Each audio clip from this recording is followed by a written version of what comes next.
Welcome to this HBI panel discussion on investing in healthcare services, the 2021 outlook. Will multiples remain sky high? Which sectors are the winners and which will be the losers? And how has COVID changed governmental relations with the for-profit healthcare sector?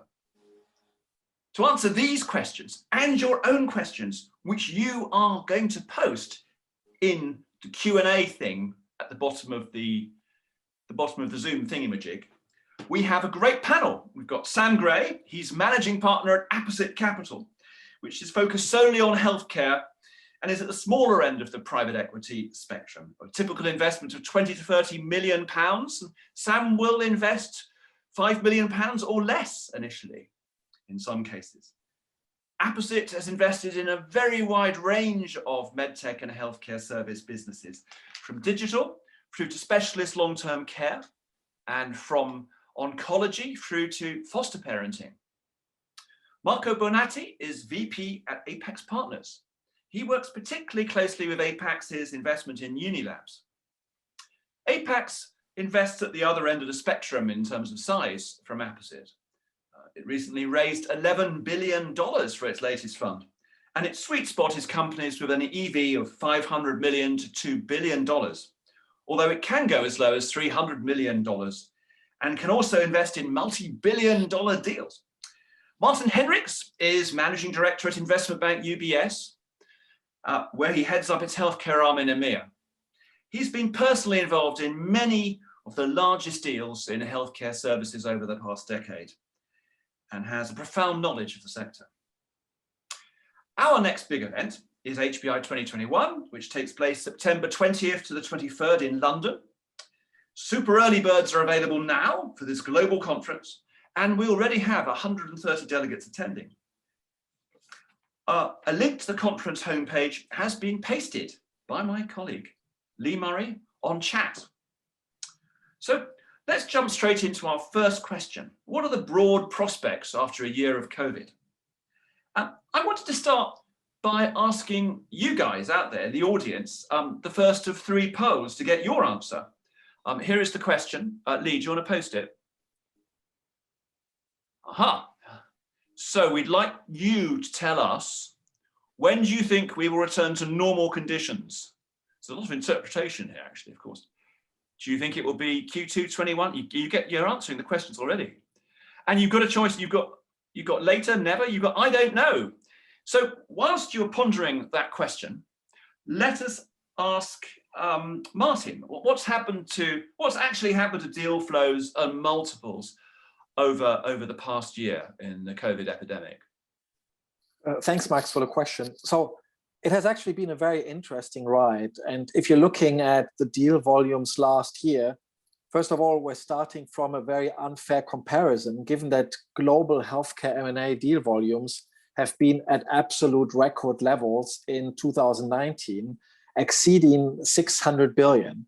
And if we're then looking at where 2020 ended up, we were just at around 400 billion, which seems much lower. But if you're putting it into the context of post-crisis years, 2008 until 2013, post the financial crisis, actually those volumes are significantly above any of those years.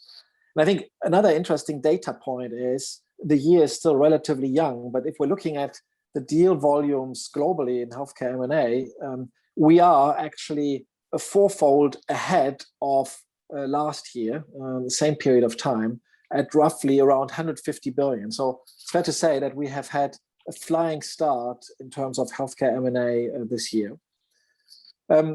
Your second question was around the multiples. And I think that is a very interesting question because I think you need to distinguish between, on the one hand, capital markets multiples and M&A multiples. And if I start with capital market multiples, there's another distinction to be made, which is very important, which is that capital markets share price performance does not equal multiples.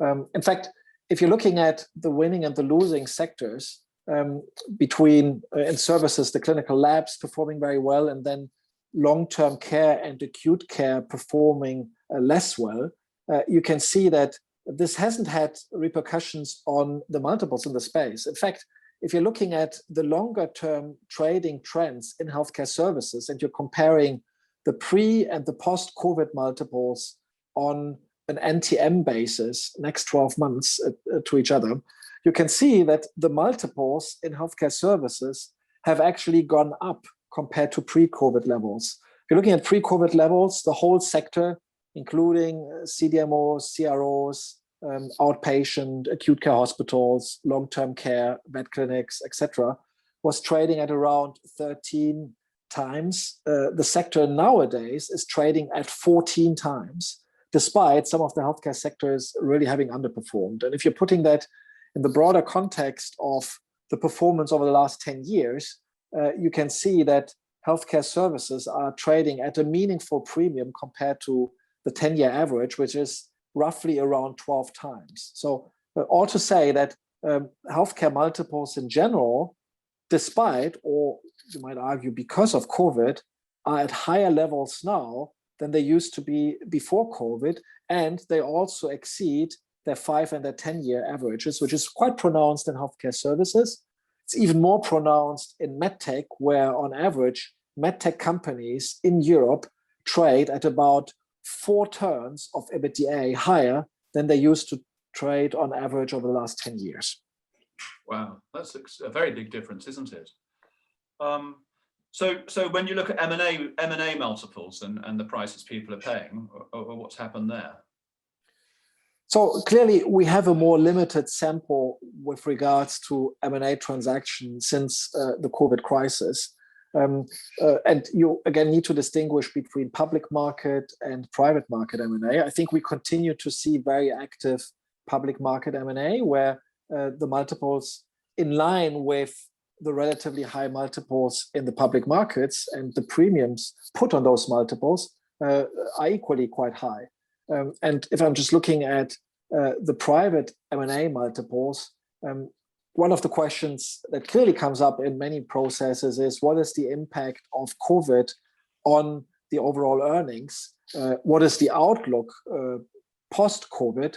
How do I factor this in? And what kind of multiple shall I apply? Is it a pre-COVID multiple on what kind of adjusted EBITDA multiples, or do I reflect COVID somehow in the multiple that I'm putting on the earnings that I think are sustainable post-COVID? So that's, I think, the questions that are being asked. If I'm just looking at the M&A transaction activity that we're seeing, I think multiples continue to be high by all standards compared to pre-COVID levels, which is probably a function of the continuous interest in healthcare assets, and specifically in healthcare services assets, with, I always say, healthcare is the cause of this crisis, but it's also the only remedy. And together with tech, it's probably the two sectors that have benefited the most from this crisis, and hence not surprising that this is reflected in the absolute M&A multiples that we're seeing in this environment. Yes, I mean, in a way, you could argue that the multiples remain quite low, given the importance, the strategic importance of healthcare services for COVID. I mean, well, it's also a question of not only what multiple is applied on the current EBITDA, but very important, and that's certainly also one of the interesting discussion topics today. What is the view that you're taking on where the underlying earnings are going to be end of the year, next year, which is why I think your poll will be very interesting, because people are buying on today's multiples and earnings which are distorted, but much more important is, what is the view on how will this multiple look in 12 months or in 24 months time? Okay, well, let's have a look at the results quickly before we go on to our other two panelists. I shared them. Yes, I have. Wow. So in a nutshell, by a slight majority, you expect things to return to normal, whatever that means, by the fourth quarter of 2021, with another 42% looking at the first half of 2022. Almost all of you do expect it to return to normal eventually, and only one of you doesn't know, which is interesting, really, when you consider how uncertain it is. When we asked the same question in October 2020, 14% of you thought it would return to normal in the first quarter of 2021, 21% in the second quarter of 2021, and 23% in the third quarter of 2021. So it's fair to say that you are optimists. You're optimists, perhaps.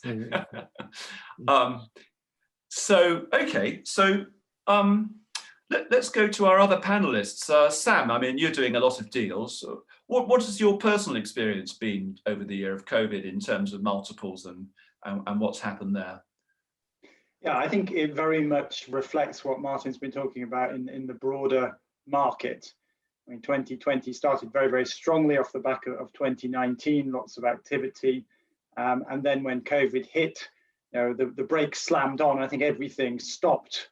And investors were trying to work out the implications on their businesses, the implications of liquidity, and how the pandemic was going to affect them. I think after that initial period, it became a little bit more obvious that central banks were going to be very supportive of the economy, and governments were doing everything they could to support businesses, support the economy, support the healthcare system.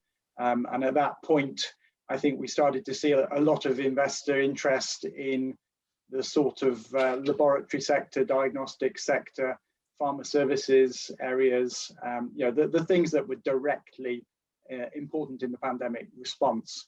I think that started ramping up first.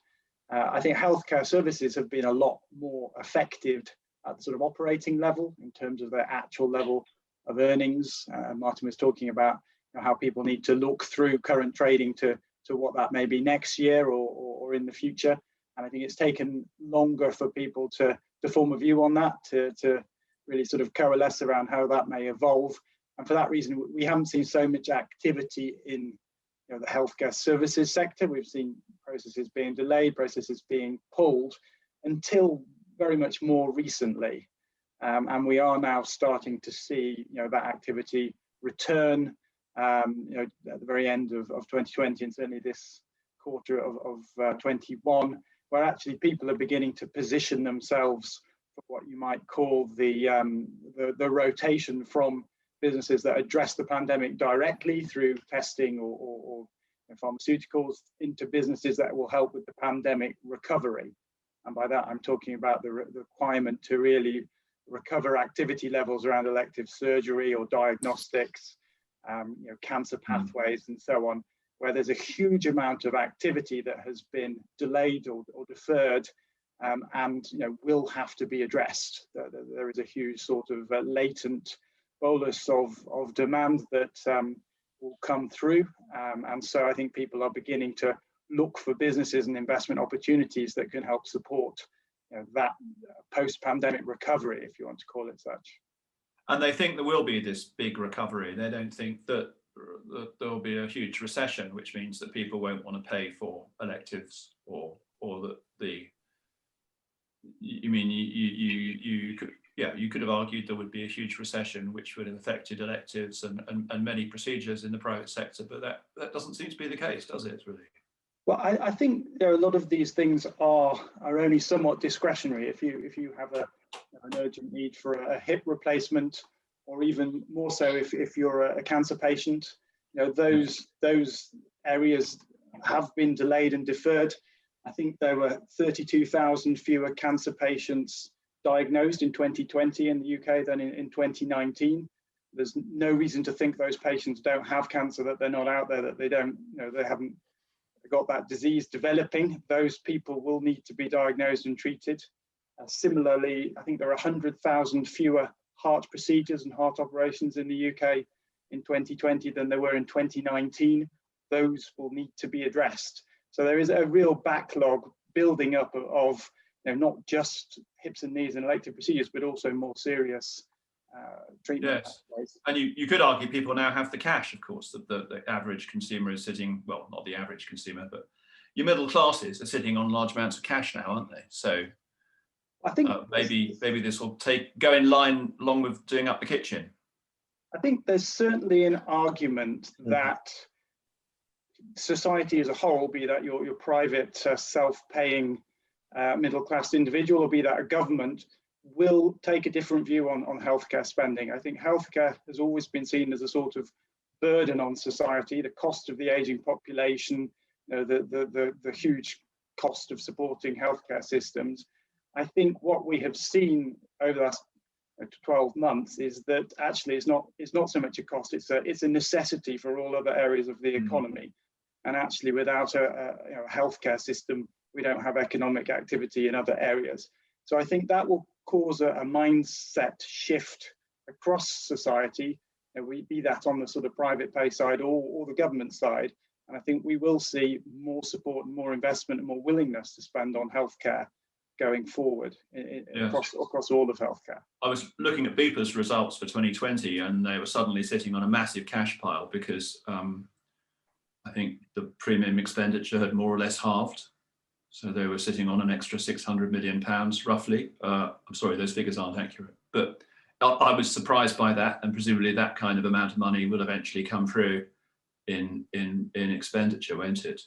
I think that's right, and they don't want to be sitting on that money. They want to be meeting the needs of their customers, being able to offer them, the treatments that they've paid for, and they certainly don't want a lot of people who haven't been diagnosed with cancer coming through with stage 4 cancer when they could have been picked up at a much earlier point, because that's much more expensive and isn't a good outcome for anybody. So, I think these things do need to normalize themselves.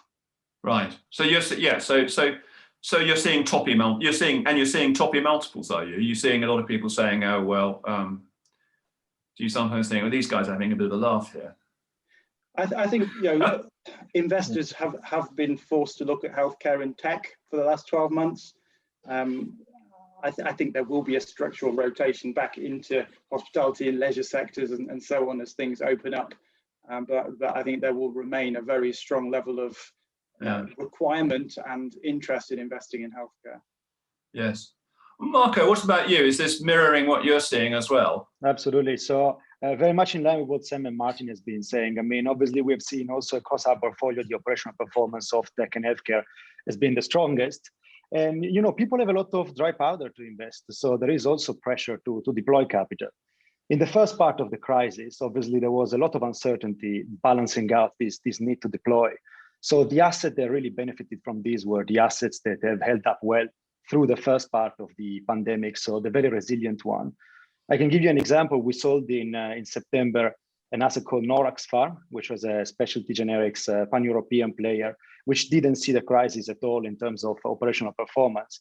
And that process became extremely competitive. We went from management presentation to signing in 3 weeks, and we sold it at a record high multiple. So I think that was sort of like the first part of the crisis. As it continues now with the second and the third wave, and people continue to have this necessity to deploy, they're starting to look forward and starting to see the end of the tunnel with the vaccines, etc. I think they're getting more comfortable to invest also in those other assets where the operational performance has been affected by the lockdowns, etc. And so they're now starting to say, as Martin was saying, trying to figure out what's the right underlying EBITDA of these players that have now depressed operational performance, and really getting convinced that they can buy these players and they're going to be back up on their feet as soon as the crisis is over. I mean, as you mentioned, we recently raised the fund, $11 billion. We are eager to deploy this, and we continue to look at new opportunities to deploy. As a matter of fact, we actually signed the deal yesterday night, and very much one of those cases where you need to look through the financials and try to figure out what's the underlying real EBITDA that this company is generating, and look forward to when the lockdowns are over. Right. So does this mean, guys, that multiples are actually going to rise further then over the next year, do you think? Well, I mean, they have been very high for quite a long time. It's difficult to say how higher they can go from this. As Sam was saying, there might be a bit of a shift towards the other sector, and with the interest rates as well playing a factor there. However, I also believe that the long-term role of healthcare has come out, strengthened from the crisis. So that will counterbalance and probably keep the multiples high. Okay, Martin, in a word, up or down? I think they will probably stay stable. I would not expect the multiples to further increase. Let's also not forget, value is made of multiple and underlying earnings. And we will see a normalization of earnings going forward in the one or in the other way. And let's also not forget that many companies have, in the meantime, to mitigate the crisis, implemented cost measures and other efficiency initiatives, which means that many companies actually look much better than people would have feared at the beginning of the crisis. And hence, we will see higher earnings, but I'm not sure whether we will necessarily see higher multiples, given that they are already very high right now.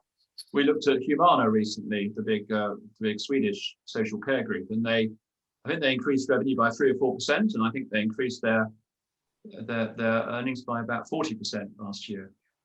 So it was really interesting to see them being able to increase profitability by that much, actually, in social care.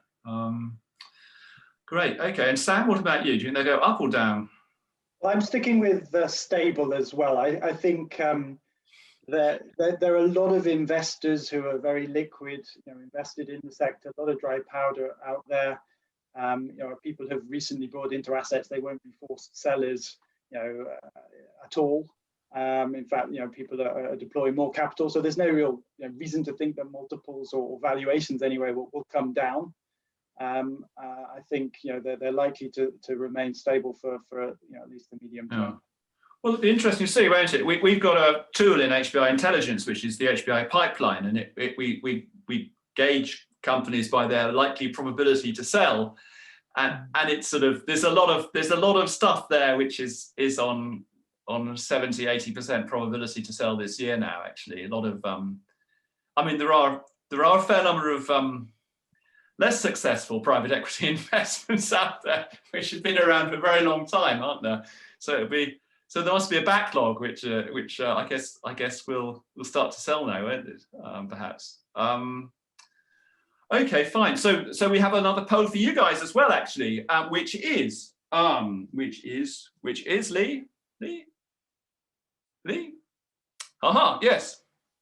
So we're asking you guys the same question. What do you predict will happen to valuations after COVID ends compared to pre-pandemic levels? Increase, decrease, remain the same?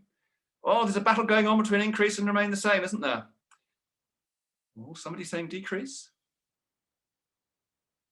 Nobody doesn't know. I don't know. Okay, so let's end the poll there. Let's have a look. So okay. So in general, yeah, you're agreeing with the panel. They're going to remain about the same, but nearly a quarter of you think it's going to, over a quarter think it's going to increase. And we have one brave soul who says that he or she doesn't know. Okay, great, thank you. Let's go on from there then to. Did they see that, Lee? Or did I? Yeah, they did. Yes. Okay, excellent. So the next question really, and there are no open questions. You're sitting there, guys, really quietly listening to this fascinating conversation, and you haven't got any questions. That's extraordinary. There must be a sector you're particularly interested in or some very specific question you want to know the answer to. Just post them here on open questions and we'll get round to them, I promise you, because I can now see them. So now I have to actually respond to your questions, because normally when I do this, I forget to look there, but I've got it up on my screen. So, it's going to get answered.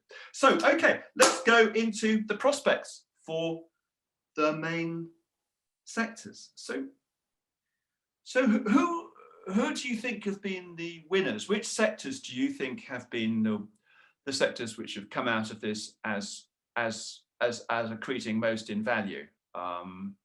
Marco, why don't we come to you first, since you last first. Yeah. I mean, I'm in a good place here, right? As obviously representing the diagnostic space, and to be frank, Unilabs as also a part of it. So Unilabs is the third largest diagnostics player in Europe, and obviously very involved with COVID testing. With I think with the last public figure, over 5 million COVID tests done.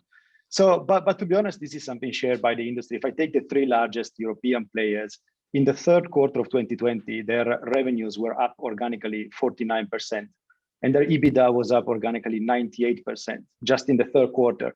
And you see that in the third quarter because the base volume essentially have gone back to normality, more or less, depending on the countries, after after a reduction in the end of Q1. And now you have all of these COVID earnings piling up on top.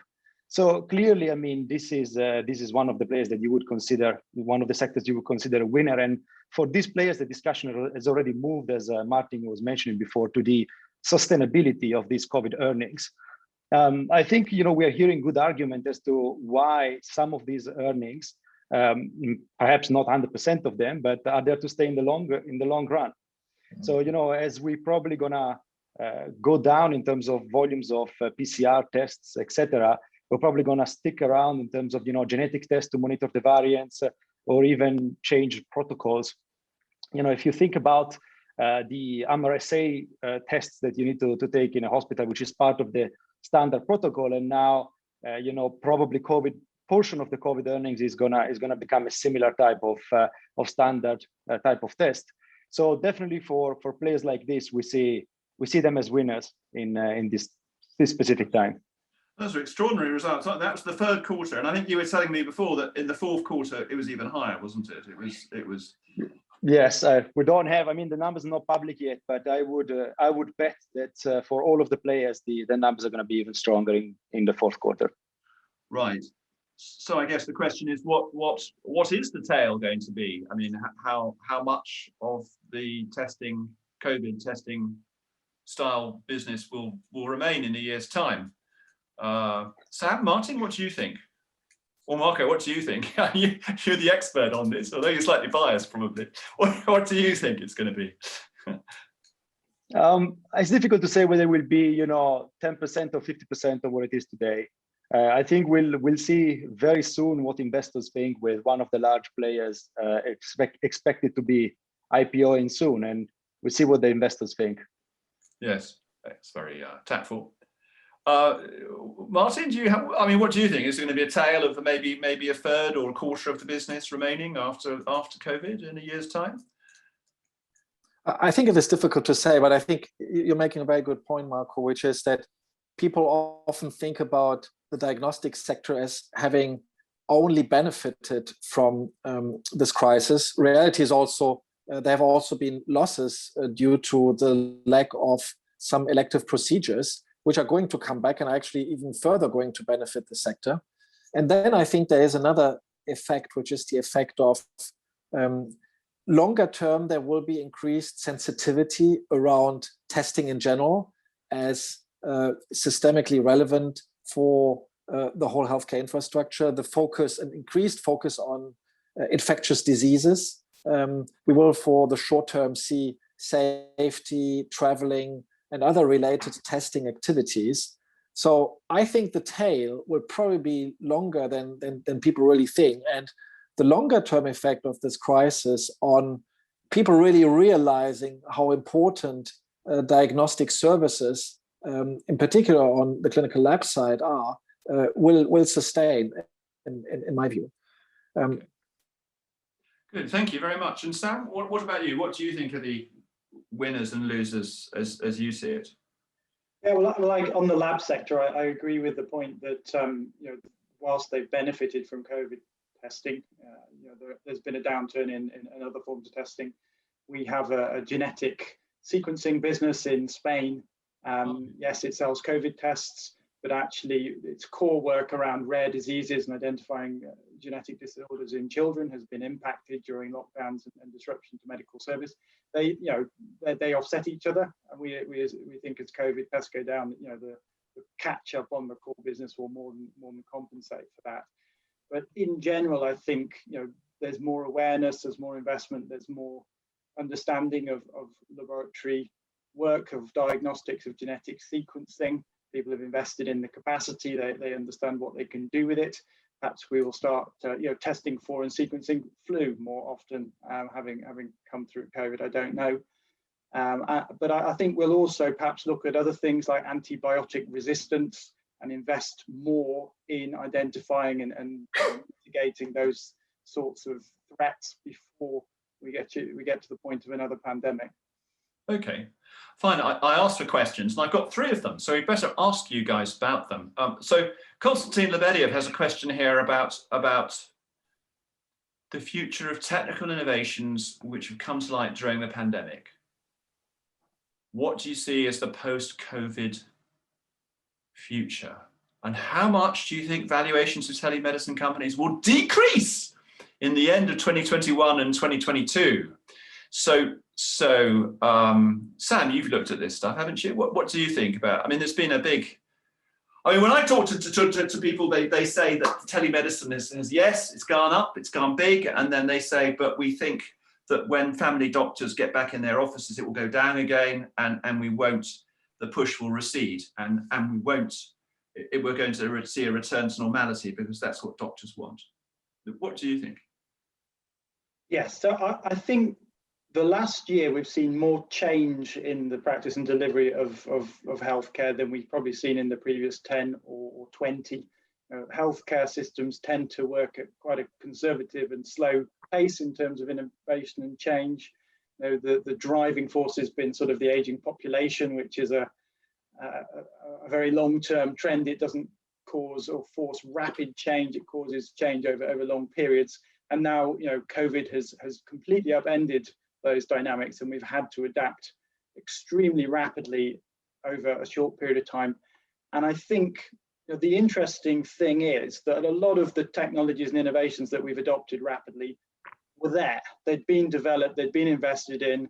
The telehealth solutions were all sitting on the shelf in people's catalogs. People have been pitching them to the NHS for years, and they never really got adopted until there was a massive driver to force that adoption. However, I don't see them being unadopted. I think once they're in place, once they're being used, both patients and physicians and other healthcare professionals do see benefits to them. Now, that doesn't mean that 100% of all GP consultations are going to remain on video. I think that's very unlikely. But equally, I don't think we're going to go back to the point where 0% or close to 0% of them are. I think people have realized that there are situations in which a quick video call is infinitely preferable for every participant in that interaction than going in person to renew your prescription or whatever it may be. Yes. So I think Do you think valuations on telemedicine is going to drop or not? So I think telemedicine is a winner takes all technology market. I think there will be a few very big winners in that market, and there will be a lot of also rans who don't achieve the market share that they need to dominate in that market. So it's a market for deep pocketed investors. I think it's not a market we've invested in, but there will be some big winners, I think, in that area that maintain good traction, good market share. Keep. So where would you invest your money in digital health then, as somebody who's relatively conservative and looking to place small amounts of money with, therefore not buying market leaders? So would you be buying anything in telemedicine and digital health, or not, broader, or not? So we've invested in a business called Mirada Medical, which is a medical imaging software business based in Oxford that has many years of developing software for CT scanners, PET CT scanners, other medical imaging applications. And more recently, they've moved into artificial intelligence and deep learning and developed some software that essentially automates the process of radiotherapy planning. So they can take an image from a scanner, pass it through their algorithm, and automate a lot of the very manual processes that have to be gone through to turn that into a radiotherapy plan. So it's a little bit more niche, it's a little bit more clinical and medical and regulated, and therefore, it suits Apposite and our investment approach as a healthcare specialist. And it's got a clear function and a clear ROI for users, and it's yes, okay, fine. So that's the kind of thing you want to buy, isn't it? I guess. Martin, what do you think about telemedicine, and is it going to drop or not? Look, I don't have a crystal ball here, and if you're looking at valuation, no, for once I don't have it. I wish I had it, and even if I had it, from a personal perspective, I'm not allowed to invest into any healthcare stocks or companies, so I would not even be able to benefit from it. Jokes aside, longer term, as we've seen in virtually all other sectors, the more telehealth and telemedicine will become a commodity, the more we will also see, and I'm talking longer term, we will see valuation multiples going down. As Sam rightly said, there is still a lot to consolidate. It's still a market where you will have, and we have some very sizable players, but we also have some small players which will disappear, will be consolidated, etc. So I think there's a whole market to play. But I think for me, the much more important question, taking a step back and anticipating also the broader question, so which sectors would you invest in? For me, before even looking at individual sectors, if I could invest in them, which I can't, I would look at 4 different patterns. I would look at, first, does the business that I invest in improve healthcare outcomes? Does the business that I would invest in reduce or contribute to the reduction in overall healthcare costs, which will be an ever-increasing topic? And then as Sam rightly said, I think 2 other main points to look at is, does it lead to better patient experiences? And does it lead to better clinician experiences? And if you're looking at these 4 points, you can actually see that telemedicine ticks many of those boxes, in particular, the box around reducing costs, but also the box around improving the patient experience from an anywhere, anytime care perspective. And that's why it's not surprising if you're applying that grid to what you would invest in healthcare, that everything that is related to telemedicine and telehealth ranks very, very high. I think sometimes the doctor adaptation is still something to work on, in particular with the older doctor population. But I think many people have now seen that on the other 3 grids, it actually performs very well, and it explains the relative success of this sector, this environment. Yes, that's very interesting, isn't it? I was talking to a startup in diabetes care, and this woman who's the chief executive, who was an engineer by background, said a lot of the big diabetes platforms look digital, but they're not really digital. They're not really actually adding any value. If you're basically doing a digital logbook as opposed to a written logbook, and then you're offering nurse coaching at the end of 2 weeks, that's a failed method, and all you're doing is layering extra costs on. So she's in diabetes, but she's actually very skeptical about the take-up of these big diabetes platforms in the States, and also the extent to which they're actually analog platforms which look digital. Digitalizing an analog platform, she was saying, really is not a thing. It's not, you're not going to achieve much. So I was really interested in that because I hadn't thought that through at all. Marco, what about you? I know from your experience with Unilabs, you're putting in a lot of AI, aren't you? And you're doing a lot of telemedicine. So you must have strong views on this subject. Yes, and I totally agree with Martin. I mean, for now, telemedicine is actually checking all of the boxes that he mentioned in terms of improved outcomes, reduction of costs, and improved experience for patients and clinicians. I mean, we have implemented the telemedicine throughout our imaging and pathology platform in Unilabs. What you see is that essentially you will have the imaging exam taken, and then a subspecialization of radiologists or pathologists that essentially specialize in a specific part of the body, and they will receive only those tests through the digital platform. I mean, we have seen an incredible reduction in time, so essentially efficiency, and that is even before you apply the AI.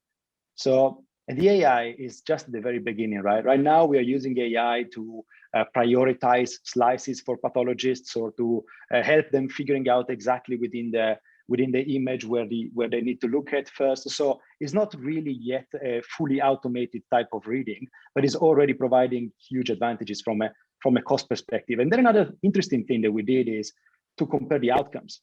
So today in this kind of exams in radiologists, in imaging exam, is the quality of the outcome is not really widely measured.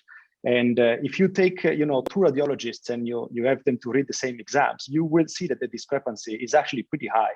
With some type of exams, it's almost as high as 30% discrepancy in outcome. When you implement subspecialization, you can bring that down to 5%. So this is a huge advantage to the patient, which is not yet fully measured and appreciated by the market.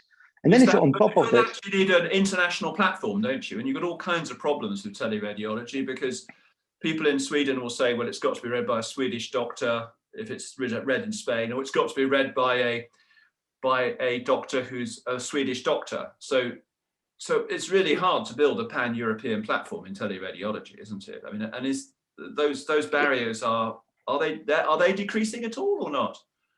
I think some countries have a stronger bias, some countries have, different bias. But, for example, we have a bunch of Swedish radiologists sitting in Sydney, Australia, which can provide lower cost reading during the night. And so that's already a way, they don't need to have, a broader platform, even if it's just in terms of exploiting these time differences, et cetera, to help you reduce costs. I think, as you say, it's not fully integrated yet across the countries, and there is some regulatory barrier that you need to overcome. But the fact that even within a country, you can already tell radiologists that they can go working from the countryside, it's already an appealing value proposition. And these specialists are hard to hire. They are, there's not that many of them, and improving the experience not only for the patient, as Martin was saying, but also for the clinician is important to be able to hire and retain the best radiologists and pathologists. And telemedicine is definitely helping there. Yes, and so we were talking earlier, between the two of us, you were saying what was apparent really was that the adoption of telemedicine, the adoption of AI, if you've got a big platform like a Unilabs or a very large hospital group, then you can really maximize the benefits of it in a way which a smaller company probably can't do, so that it's actually favoring the development of scale in the delivery of healthcare service. And yes. I mean, right? Totally right. The investment in these kind of areas are not the bread and butter for diagnostics companies, or they weren't, at least until a few years ago. If you have a mom and pop lab, it's going to be difficult for them to invest in a digital platform. Yeah. And then you have these AI softwares, etc. They need training. They need to see a lot of tests. They need to see a lot of readings. The more scale you have, the better you can train this software, etc. And then you can get the benefits of it. So definitely, I would say that on digital, the larger players are at an advantage. Okay, great. Well, I want to go back to another question we've got here. We've got a question from Emmett Moriarty about healthcare in emerging markets and how COVID, I guess, how COVID has affected and changed that.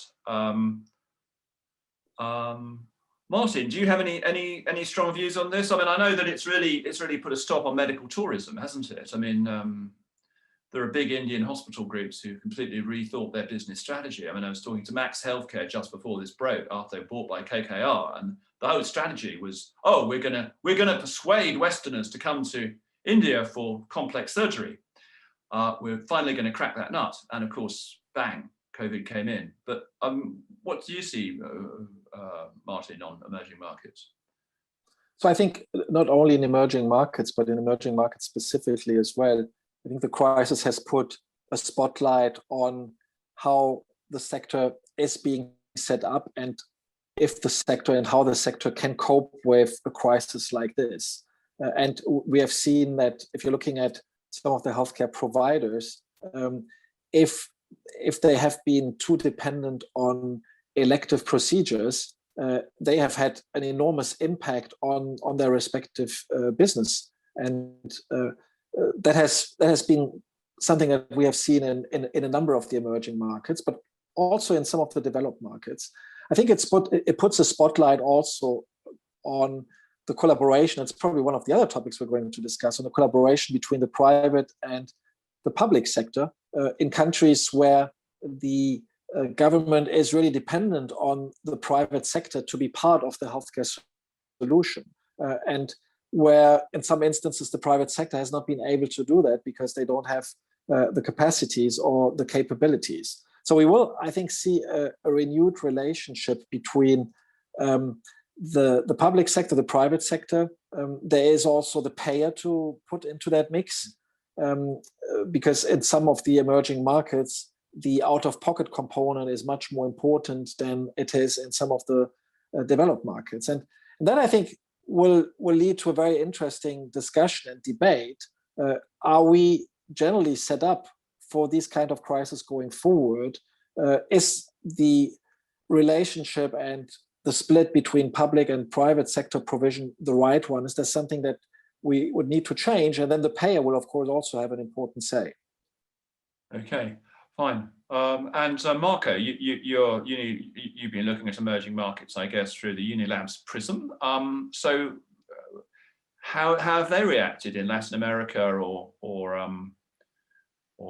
where else is Unilabs? Mainly Latin America. I mean, we also have some of the Middle Eastern countries. Yeah. There the opportunity for us is, I guess, to take the competencies that we have developed in in Europe, etc.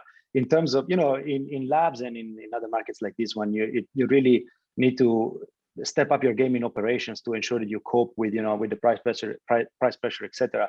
And so essentially we have been it's about exporting these practices and being able then to acquire and transform labs in in Latin America and in the Middle East. I have to say that to be frank, some of the countries where we have done the most of our COVID testing is in the Middle East and in Latin America, in Peru and in the UAE, because I think in some of these countries we were better prepared than the government bodies essentially to take on a huge number of tests. So again, in those countries, and I think one of the countries where we do the most tests today is the UAE, which is not quite a developing country, but essentially, I guess it's in some of these countries we have been able to build probably stronger relationships with the government that than in the past, thanks to the COVID crisis. Right, and I guess the same applies to the CEE, doesn't it? Which is essentially a middle income region, isn't it? Really. Exactly. I mean, in the CEE we have. I think we have the leading market position in Slovakia and a strong market position in Czech Republic. And to be honest, given the leading market share, we have always been able to have a very strong dialogue with the government. And then, I think one of the topics you wanted to address was which type of government, and how does your relationship changes when you have a more populist government versus a more pragmatic government. And frankly, I mean, it's obviously always better to have a pragmatic government discussing with you, but it's not necessarily easier to deal with a pragmatic government. So in this case, specifically because of COVID, I'm not very worried of either a populist or a pragmatic government taking tough measures on players like diagnostic. For the populist government, it would be a bit tough to pass sort of punitive measures in terms of reimbursements right after a health crisis. Whereas a more pragmatic government would probably look at extract cost from the system and find some saving, but it would take a more collaborative approach. So we'll get together and see, okay, where can we extract synergies, etc. And in that sense, then have a win-win relationship. And we have done that, especially in the markets where we have a high market share, both in developing countries in Eastern Europe and also in developed markets like in Switzerland, etc., and in Central Europe. Okay, fine. Okay, I've got two other questions. Does anyone have any views on the prospects of the blood plasma business? The blood plasma business, guys? Nope. Well, I asked them, Peter, and they didn't know. And the second question was, do we see any sign of interest or cooperation with other industries like leisure and travel? I suppose around testing we do, don't we? Anything else other than testing? Do we see any increased overlap there or not? Well, I think what you do see are people available for work in care settings. People who may previously have gone into retail, leisure, hospitality sectors are more inclined, more available for work in care settings. I think that goes beyond just looking for a job, and actually people are looking to help, looking to contribute to health and care solutions, which also goes to software developers and other people as well. And I think there are people out there who may have previously worked for a technology company manufacturing an app for delivering pizza or something, who are now more attracted to give back and to help and to get involved in a health tech business. So I think recruitment across healthcare is a little bit easier, and then it's possibly a consequence of those other sectors being more affected by COVID and people moving from those other sectors and into healthcare. Fine, okay. And then I've got one other question here about the geriatric space and nursing homes. What are the opportunities there post-COVID? Martin, do you have any views on that, or?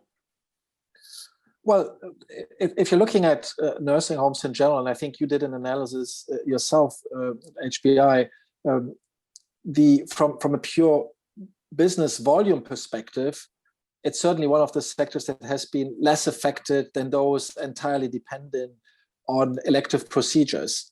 And certainly what we're going to see is overall, adding to Sam's comment, that the attractiveness of long-term care homes as an employer and the whole profession, I think that's one of the real benefits of this crisis from a pure social perspective, has increased quite a lot.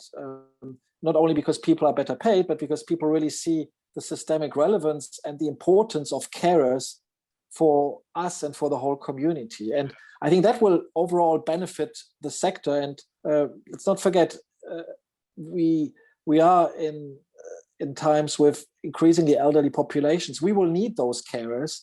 And I only welcome the fact that this profession as a whole, the medical profession now, will come out of this crisis with a much higher social reputation than it ever has, and deservedly it does so. Okay, we need to move on quickly, I think, from that. I mean, one thing I would say is that Korian, I think, are training 5,000 people this year. They still have a university, and they're really focused on training people in the local community.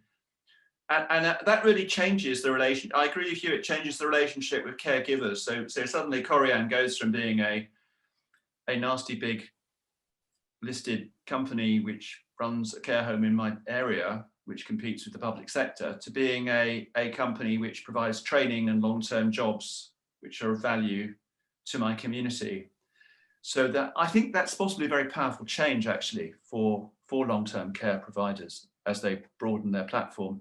Let's go on then to look briefly at government and how the relationship with government's changing. I mean, you know, companies like Unilabs have now, you know, grown their sales by more than 50%, and that's on the back of huge contracts with governments. And I remember Jos Lammers saying, you know, he was now his people were now talking sometimes to prime ministers, not just to ministers of health, and they were getting used to appearing on the front pages of newspapers, and that this was a real change. And I'm just thinking, yeah, okay, but you know, that's going to switch back, isn't it, after COVID's over? The more or less antagonistic relationship which exists often with the private sector and government will reinforce, will come back. But am I right? Am I right, Marco? I wouldn't say so. I would say that, you know, these relationships that you know, this crisis has taught to these two sectors, the government and the healthcare sector, to collaborate. And I mean, has forced them to. And as you're saying, they were starting to receive calls from prime ministers, etc. We have in our portfolio one of the largest manufacturers of ventilators. I can only let you imagine when there was the peak of the crisis, everyone needed ventilators. And everyone from all of the different governments were just knocking on the doors to have those ventilators earlier than the other ones. I mean, this definitely is not something that we had seen before. And you know, and then also, as you said, with Unilabs was recognized to be part of the essential infrastructure for healthcare of essentially all of the countries where it is in.